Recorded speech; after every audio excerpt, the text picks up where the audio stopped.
Here now for tonight's Talk Back with Toledo City Councilman Mike Collins, now throwing his hat into the ring for the Toledo mayoral race. It's a little bit late in how the race is going here. Why did you decide to join now?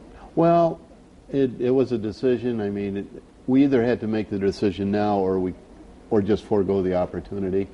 And a lot has happened since in the last 3 months, particularly, which has really changed my mind about whether or not I should go. Because 6 months ago there was not a consideration, at least by me, in terms of it.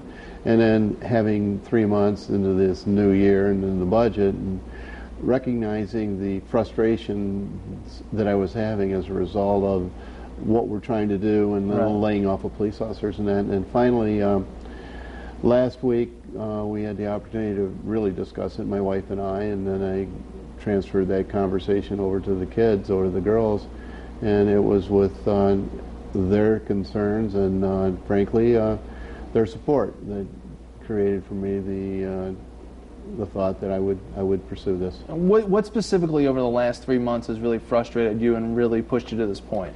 A variety of things. The culmination of the administration failing to take any suggestions that I had presented in terms of trying to address budget issues. Just the failure to hire fire class, which would have saved huge amounts of money, millions of dollars, probably 2.5 to 3 in overtime alone. Okay. And in listening to what's going on, I guess, as I said this morning, my 18 months sitting in a front row seat in the theater of city government, and what I've observed and what I've experienced is realistic of the reason for it. Okay. So when you, let's take the deficit as big as it was earlier in the year, well over $20 million. What kind of things, aside from the fire class that you were talking about, what other things would you have done specifically that could have whittled that deficit down and maybe, hopefully, at some point, eliminated it? Well, one of the things I realistically felt should have happened is we never should have allowed collective bargaining to go for 9 months. Okay. I mean, we basically spent probably close to $2.3 million just in salaries and fringe benefits and everything for the respective negotiating teams and all of the other issues that are associated with it.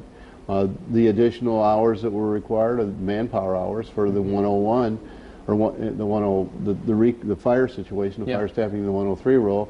So all of those things all culminated into a huge expense. I think if the mayor would have hired a class of 40 back in December when Councilman McNamara and I offered that as a suggestion to deal with the budget.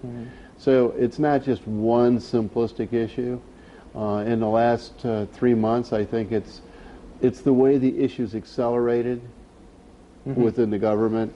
And I weighed the consideration as to the 4 candidates.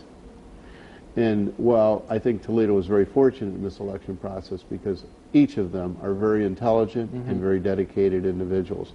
And I commend them for allowing the voters to hear their message and allowing the voters to make a choice.